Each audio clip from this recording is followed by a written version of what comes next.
जय हिंद दोस्तों, स्वागत है आप सभी का आज की एक नई वीडियो में। मेरे प्यारे दोस्तों, आप सभी के सामने आज मैं लेकर के आया हूं कक्षा 10 हिंदी 2025 के लिए बहुत ज़्यादा इम्पोर्टेंट मॉडल पेपर। पूरा पेपर देख करके जाइएगा, एक एक प्रश्न को मैं हल कराने वाला हूं। तो आप सभी को इस बार बोर्ड एग्जाम देना है तो भाई पेपर पूरा देखिएगा और हल कीजिएगा। देखिए कितनी आपकी तैयारी हो चुकी है, कितने प्रश्नों का आप सही से जवाब दे पाते हैं या फिर नहीं दे पाते हैं। तो चलिए दोस्तों, आज की इस शानदार वीडियो की शुरुआत करते हैं और पूरे पेपर का अच्छे से सॉल्यूशन करते हैं, एक एक प्रश्न को हल करते हैं। ठीक है, देखिए यहाँ पे समय दिए गए हैं 3 घंटे 15 मिनट का और पूर्णांक दिया गया है 70 का। ठीक है, निर्देश देखिए पढ़ लीजिएगा। प्रारंभ के 15 मिनट आपको प्रश्न पत्र पढ़ने के लिए दिए जाएंगे और प्रश्न पत्र 2 खंडों खंड आ तथा बा में विभक्त होगा। ठीक है, खंड आ में बहुविकल्पीय प्रश्न होंगे जिसका उत्तर आपको OMR शीट पर देना है और खंड आ में बहुविकल्पीय प्रश्न हेतु प्रत्येक प्रश्न के लिए 1 नंबर निर्धारित है। ठीक है, प्रत्येक प्रश्न के सम्मुख उसके निर्धारित अंक आपको दिए गए हैं, यानी कौन सा प्रश्न कितने नंबर का है उसके सामने लिखा गया है, क्लियर एकदम। अब यहाँ पे खंड आ बहुविकल्पीय प्रश्न आपका स्टार्ट होता है। चलिए एक एक प्रश्न को देखते हैं और हल करते हैं। मैं थोड़ा जूम कर लूँ ताकि आप सभी को क्लियर दिखे। यहाँ पे पहला प्रश्न है दोस्तों, रश्मि मासा के लेखक हैं, तो इसका करेक्ट आंसर है आचार्य रामचंद्र शुक्ल जी। अगला है तितली कृति की विधा है, तो तितली कृति दोस्तों ये उपन्यास विधा की रचना है। चलते हैं नेक्स्ट पेज पे। अब यहाँ पे देखिए नेक्स्ट पेज पे आ चुके हैं। तो यहाँ पे तीसरा प्रश्न है, डॉक्टर राजेंद्र प्रसाद लेखक हैं किस रचना के? गांधी जी की देन के, कि हिंदी साहित्य का इतिहास के, कि इंद्रजाल के, हिंदी साहित्य विमर्श के? तो गांधी जी की देन ये राजेंद्र प्रसाद की रचना है। अगला है साहित्य और कला रचना है किसकी? तो ये भगवत शरण उपाध्याय की रचना है। ये वाला आपका एकदम करेक्ट आंसर हो जाएगा। अगला है शुक्लोत्तर युग के लेखक हैं, तो शुक्लोत्तर युग के लेखक दोस्तों इसमें से आपको केवल एक ही मिलेंगे, चतुरसेन शास्त्री जी। अगला है रीतिकालीन कवि कौन है? तो रीतिकालीन कवि हैं दोस्तों पद्माकर जी। ठीक है, कौन है?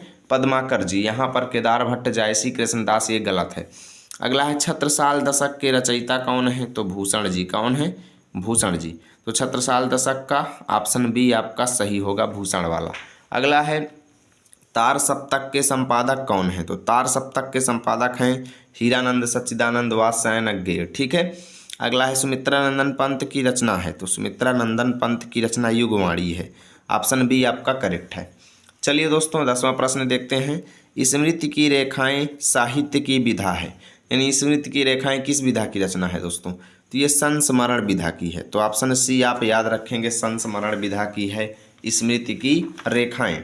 अगला प्रश्न है करुण रस का स्थायी भाव है, तो भाई करुण रस का स्थायी भाव होता है शोक, यानी ऑप्शन डी आपका एकदम करेक्ट है। अगला है पीपर पात सरिस मन डोला में अलंकार कौन सा है? तो भाई उपमा दी जा रही है तो उपमा अलंकार हो जाएगा। देखिए पहचानने की ट्रिक बता दूं, जहाँ पे सरिस शब्द आ जाए, सा शब्द आ जाए, सी शब्द आ जाए, से शब्द आ जाए, वहाँ पे समझ लीजिएगा उपमा अलंकार है। ठीक है, अगला है सुनि केवट के बैन प्रेम लपेटे अटपटे विषय करुणा ऐन चितई जानकी लखन तनु। दोस्तों जो पढ़ने में थोड़ा अटपटा लगे वो हमेशा सोरठा छंद होता है, ये बात आप याद रखिएगा। इसको पढ़ने में कोई तुकबंदी नहीं बनती है। 14वां है दोस्तों, अनुचर शब्द में प्रयुक्त उपसर्ग कौन सा है?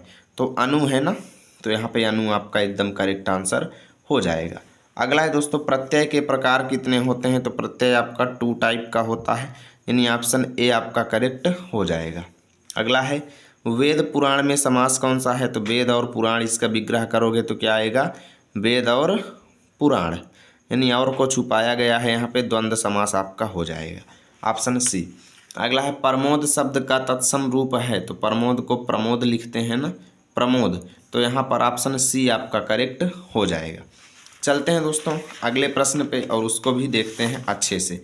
यहाँ पे 18वां प्रश्न है इत्यादि में संधि है। दोस्तों इस बार आपके सिलेबस में संधि नहीं है। इस पेपर की बात करें दोस्तों तो ये 2023 के बोर्ड परीक्षा का पेपर है, ये बात याद रखना। तो ये वाला 2023 में पूछा गया था, लेकिन ये इस बार आपके एग्जाम में नहीं आएगा। हालांकि इत्यादि में संधि की बात करें तो यड़ संधि है, इति प्लस आदि इसका विच्छेद होगा, इति प्लस आदि। ठीक है, इस बार आपके सिलेबस में 2-3 चीज़ें नई जुड़ी हैं, संधि वगैरह हटा दी गई हैं, ये वाला आएगा। ठीक है, फलेन शब्द का वचन एवं विभक्ति कौन सा है? तो फलम फले फलानि फलेन फलाभ्याम फलैः, यानी यहाँ पे देखो फलम फले फलानि फलम फले फलानि फलेन फलाभ्याम फलैः, यानी तृतीय विभक्ति एक वचन का यहाँ पर रूप है। तो ऑप्शन डी आपका ये करेक्ट है। अब यहाँ पे ये भी आपके सिलेबस में इस बार नहीं है, ठीक है ना। देखिए मैं पुराने जितने भी 7 सेट जो हैं, 7 सेट पुराने 2023 के 7 सेट, 2024 के 7 सेट सारे पेपर मैं अपने चैनल पे करवा रहा हूँ। इसलिए दोस्तों आप ये मत कहिएगा कि आप पुराने पेपर दिखा रहे हैं। भले ही पुराने पेपर हैं दोस्तों, इनसे बहुत सारे क्वेश्चन आपके बोर्ड एग्जाम में आते हैं, ये बात हमेशा याद रखना, क्योंकि अक्सर यूपी बोर्ड रिपीट करता है क्वेश्चंस को, पिछले ईयर के क्वेश्चन पेपर में हरदम देता रहता है। अपठम धातु का वचन एवं पुरुष की बात की जाए दोस्तों, तो ये आपका एक वचन उत्तम पुरुष का रूप है, लेकिन ये आपके इस बार सिलेबस में नहीं है, तो इसको टेंशन नहीं लेंगे। बाकी आगे का सारा प्रश्न जो है दोस्तों आपके सिलेबस में है, आगे के सारे प्रश्न आपके सिलेबस के अनुसार हैं और नए पैटर्न के अनुसार हैं। तो यहाँ पे देखें तो खंड बा वर्णनात्मक प्रश्न आ चुका है। पहला प्रश्न दिया गया निम्नलिखित गद्यांश पर आधारित 3 प्रश्नों के उत्तर देना है। तो मित्रता के लिए यह आवश्यक नहीं है कि 2 मित्र एक ही प्रकार का काम करते हों या फिर एक ही रुचि के हों, यानी लेखक ये कहते हैं कि भाई दोस्ती करने के लिए ये ज़रूरी नहीं है कि दोनों दोस्त एक ही प्रकार का काम करते हों या फिर एक ही इंटरेस्ट हो दोनों को, यानी आपको पढ़ना पसंद है तो आपके दोस्त को भी पढ़ना पसंद हो, ये ज़रूरी नहीं है। और इसी प्रकार प्रकृति और आचरण की समानता भी आवश्यक नहीं है, यानी लेखक ये कहते हैं कि मित्रता के लिए यह भी जरूरी नहीं है कि दोनों मित्रों का प्रकृति माने व्यवहार और आचरण जो है एक समान हो, ये भी जरूरी नहीं है। 2 अलग अलग प्रकार के मनुष्यों में भी बराबर प्रेम और मित्रता होती रही है। राम भगवान धैर्यशाली और शांत प्रकृति के थे, लक्ष्मण उग्र और उद्धत प्रकृति यानी क्रोधित स्वभाव के थे, परंतु दोनों भाइयों में अत्यंत प्रेम था। देख सकते हो अत्यंत प्रगाढ़ स्नेह दोनों भाइयों में था, ठीक है। उदार तथा उच्च विचार वाला कर्ण जो है लोभी दुर्योधन के स्वभाव में कुछ विशेष समानता नहीं थी, परंतु उन दोनों की मित्रता खूब निभी। अर्थात कर्ण और दुर्योधन के बीच में व्यवहार में कोई भी समानता नहीं थी, दोनों का अलग अलग व्यवहार था, लेकिन उनकी दोस्ती भी खूब ज़्यादा निभाई गई। अब यहाँ पे प्रस्तुत अवतरण के पाठ और लेखक का नाम लिखेंगे। तो पाठ का नाम है मित्रता, लेखक का नाम है आचार्य रामचंद्र शुक्ल जी। रेखांकित अंश की व्याख्या में अभी जो मैं बताया हूँ यहाँ से लेके यहाँ तक की व्याख्या आप लिख देंगे, ठीक है। अगला है प्रस्तुत गद्यांश में लेखक क्या कहना चाहता है। तो यहाँ पे लेखक ये कहना चाहते हैं कि मित्रता के लिए यह जरूरी नहीं है कि दोनों मित्र एक ही प्रकार का काम करते हों या फिर एक ही रुचि के हों, ठीक है। आगे भी आप बढ़ा चढ़ा के यहाँ तक लिखना चाहते हैं तो यहाँ तक भी आप लिख सकते हैं, ठीक है। अथवा में देखिए दूसरा गद्यांश दिया गया है आप सभी के सामने। अजंता संसार की चित्रकलाओं में अपना अद्वितीय स्थान रखता है, यानी लेखक ये कहते हैं कि अजंता की गुफाएं जो हैं संसार की सभी चित्रकलाओं में अपना अद्वितीय स्थान रखता है, अर्थात अपना एकमात्र स्थान रखता है। यानी जैसी चित्रकलाएं अजंता की गुफाओं में है वैसी चित्रकलाएं किसी भी गुफा में आपको देखने के लिए नहीं मिलेगा। तो प्रस्तुत गद्यांश के पाठ का नाम आप अजंता लिख देंगे, लेखक का नाम भगवत शरण उपाध्याय लिख देंगे। रेखांकित अंश की व्याख्या चलिए मैं आपको बताता हूँ। तो लेखक ये कहते हैं कि अजंता की गुफाओं में बने हुए चित्र जो हैं विशेष प्रकार की चित्रकलाओं में अपना एकमात्र स्थान रखते हैं, अर्थात उनकी तुलना करने वाला दूसरा कोई भी चित्र इस दुनिया में उपलब्ध नहीं है। इतने प्राचीन काल के इतने सजीव यानी पुराने समय के बने हुए चित्र जो हैं सजीव दिखाई देते हैं, गतिमान दिखाई देते हैं। गतिमान का मतलब ये है कि इन चित्रों से हमें एक स्थिति का पता चलता है, ऐसा लगता है जैसे ये चित्र स्वयं दौड़ रहे हों, चल रहे हों। और इतने बहुसंख्यक कथा प्राण चित्र कहीं नहीं बने, अर्थात ऐसे चित्र कहीं भी नहीं बने हुए हैं। अजंता के चित्रों ने देश विदेश सर्वत्र की चित्रकला को प्रभावित किया, ठीक है। आगे लिखेंगे उसका प्रभाव पूर्व के देशों की कला पर तो पड़ा ही, साथ ही मध्य पश्चिमी एशिया भी उसके कल्याणकर प्रभाव से वंचित नहीं रह सका। अर्थात अजंता की गुफाएं का प्रभाव जो है वो पूर्वी और पश्चिमी दोनों तरफ के देशों पर पड़ा है। अब अजंता की कला का बाहर के देशों पर क्या प्रभाव पड़ा, तो देख सकते हो कि अजंता के चित्रों ने देश विदेश को सर्वत्र की चित्रकला को प्रभावित किया है, ठीक है। इतना लिख देंगे। अब चलते हैं देखते हैं दूसरा प्रश्न क्या है। दिया गया है दिए गए पद्यांश पर आधारित 3 प्रश्नों के उत्तर आपको देने हैं। निर्गुण कौन देश कौ वासी, मधुकर कही समुझाई सौह देव बूझत साँच न हासी, ठीक है। यहाँ पे उपयुक्त पद्यांश का संदर्भ लिखो। तो प्रस्तुत पद्यांश हमारी पाठ्य पुस्तक हिंदी के काव्य खंड में संकलित पद नामक पाठ से लिया गया है, जिसके रचयिता सूरदास जी हैं, ठीक है। सब लोग जानते हैं सूरदास के पद से ये पद्यांश लिया गया है। तो रेखांकित अंश की व्याख्या की बात करें तो यहाँ से लेकर के यहाँ तक की व्याख्या करेंगे। यानी जब उद्धव गोपियों को निर्गुण ब्रह्म की उपासना का ज्ञान दे रहे थे, तभी गोपियाँ उद्धव से कहती हैं कि हे उद्धव, जिस निर्गुण ब्रह्म की उपासना करने का तुम हमको ज्ञान दे रहे हो, वो निर्गुण ब्रह्म किस देश का निवासी है? भाई किस देश का निवासी है? हे उद्धव, ये बात तुम हमको समझा करके कह दो, तुमको तुम्हारी कसम, हम तुमसे सच्चाई पूछ रही हैं, तुमसे कोई हंसी यानी हंसी मजाक नहीं कर रही हैं। उस निर्गुण ब्रह्म के पिता कौन है, उसकी माता कौन है, उसकी पत्नी कौन है और उसकी नौकरानी कौन है उस निर्गुण ब्रह्म की, ठीक है। कैसा उसका रंग है, वर्ण माने रंग, वर्ण, वर्ण या वर्ण को ही वर्ण यहाँ पर लिखा गया है, ठीक है, वर्ण को ही वर्ण लिखा गया है, तो वर्ण माने होता है रंग। कैसा उसका रंग है और भेष है कैसा, यानी उसकी वेशभूषा कैसी है, और वह किन रस में अभिलाषी, अर्थात निर्गुण ब्रह्म किस चीज़ में इंटरेस्ट रखते हैं, बताओ उद्धव, ठीक है। ये गोपियाँ जो है उद्धव से पूछ रही थी, तो यही सब चीज़ आप लिख देंगे। निर्गुण ब्रह्म के वर्णन में क्या कठिनाई हुई है, तो निर्गुण ब्रह्म के वर्णन में ये कठिनाई व्यक्त हुई है कि ना तो उनके पिता का नाम पता है, ना तो माता का, और ना ही उनके पत्नी और दासी के बारे में कोई जानकारी पता है, ना ही उनके रंग के बारे में, वेशभूषा के बारे में कोई जानकारी पता है। ये सब चीज़ आप लिख देंगे, ठीक है। अथवा में दूसरा पद्यांश है, चींटी को देखा वह सरल बिरल काली रेखा, तम के तागे सी जो हिलडुल चलती, लघुपद पल पल मिलजुल, वह है पिपील का पाती, देखो ना किस भांति काम करती है, वह सतत कन कन करके चुनती अविरत, ठीक है। तो यहाँ पे ये लिखा गया है, सुमित्रानंद पंत जी कहते हैं, क्या कभी आपने चींटी को देखा है? हाँ जी, अगर देखा है तो आप ये देखे होंगे कि वह सरल होती है, बिरल होती है और काली रेखा के समान, यानी चींटियों का समूह जो है, कहने का मतलब यह है कि चींटियों का समूह जो है सरल होता है, यानी हमेशा सीधा होता है, एक सीधी लाइन में चींटियाँ चलती हैं, और विरल होता है, ठीक है, और काली रेखा के समान होता है, ठीक है। अंधकार रूपी धागे के समान वो चींटियों की रेखा जो है हिलडुल करके चलती है, ठीक है। चलती लघुपथ माने छोटे छोटे पैरों से चींटियाँ जो हैं मिल करके हर क्षण में, हर पल में मिलजुल करके चलती हैं, और वह है पिपीलिका, पिपीलिका माने चींटियों की पांति माने पंक्ति, यानी चींटी की पंक्ति जो है एक काले धागे के समान दिखाई देती है। यही सब चीज़ें यहाँ पे लिखा गया है, ठीक है। देखो ना किस भांति, अर्थात आप देखिए ना किस प्रकार से वो चींटी जो है लगातार काम करती रहती है, ठीक है, और एक एक कण जो है वो चुनती रहती है हमेशा। तो संदर्भ आप लिख देंगे, प्रस्तुत पद्यांश हमारी पाठ्यपुस्तक हिंदी के काव्य खंड में संकलित चींटी नामक पाठ से अवतरित है, जिसके रचयिता कविवर सुमित्रानंदन पंत जी हैं। तो रेखांकित अंश की व्याख्या जो मैंने आपको बता दिया, सेम वही आप यहाँ पे चढ़ा देंगे, पूरा लिख देंगे, ठीक है ना।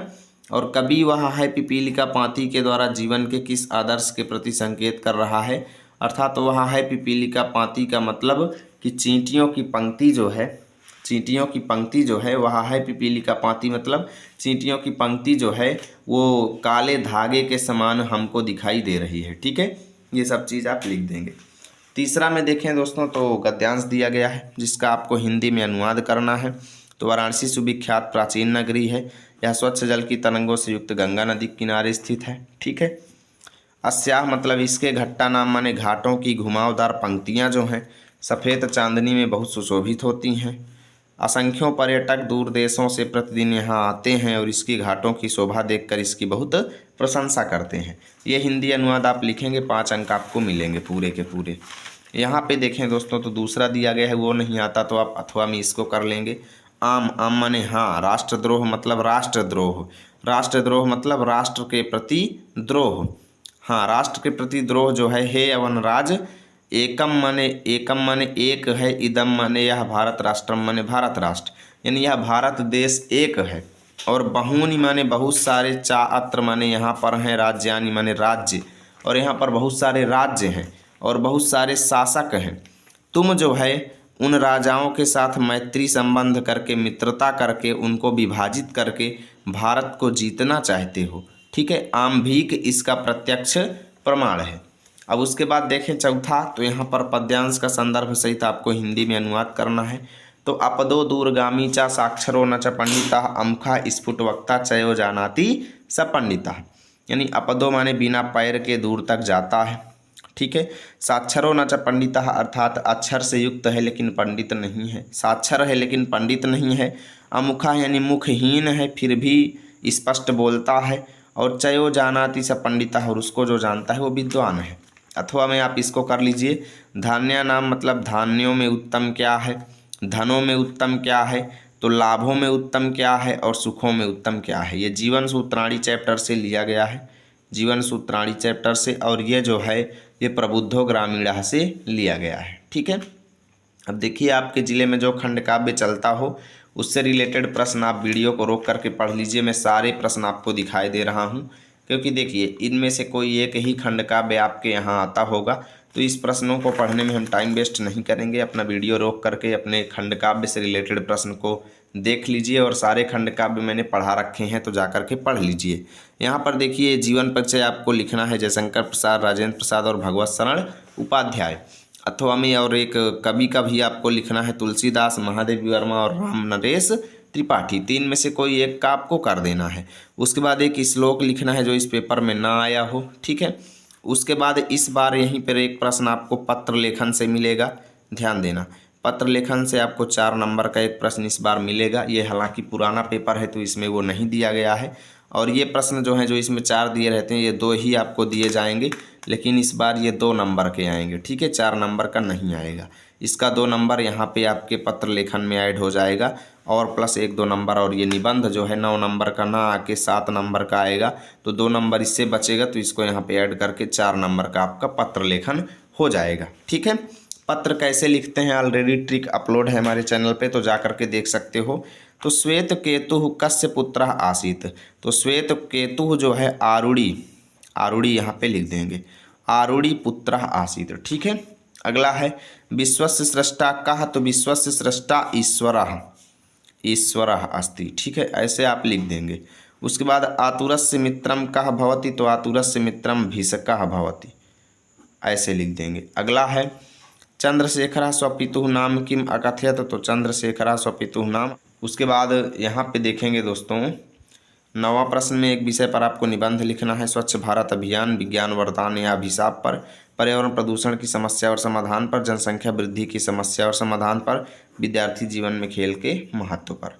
तो यहाँ से दोस्तों पूरा पेपर मैंने दिखा दिया है। उम्मीद करता हूँ पेपर आपको बहुत ही अच्छा लगा होगा। प्लीज़ वीडियो को लाइक कीजिए और दोस्तों के पास शेयर कीजिए। मिलेंगे आप सभी के साथ अगली वीडियो में, तब तक के लिए जय हिंद, जय भारत।